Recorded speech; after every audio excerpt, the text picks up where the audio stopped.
maraming nagbago. Diba? So feeling mo hindi ka na niya mahal. Kaya sana gusto mo naghahanap siya ng mga bagay na magpapaalala sa kanya. Mahal niya na.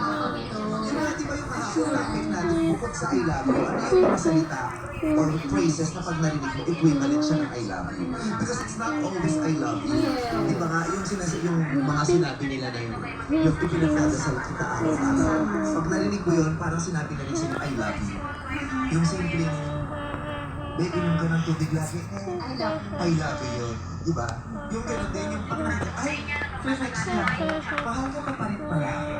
Naghahanap lang siya ng makapatunay kahit katitig na mahal ako nito. Hindi totoo yung nararamdaman ko na wala na yung damdamin sa akin. Kasi at that point, wala ka na masyado nakikita o nararamdaman na manifestasyon na mahal niya pa ba ako? Opo, ganun po. Kaya parang sa ngayon na yun, kahit pa paano, na ibsan man lang yung lutos na nararamdaman ko. Tsaka, wala yung mga thinking na gano'n, na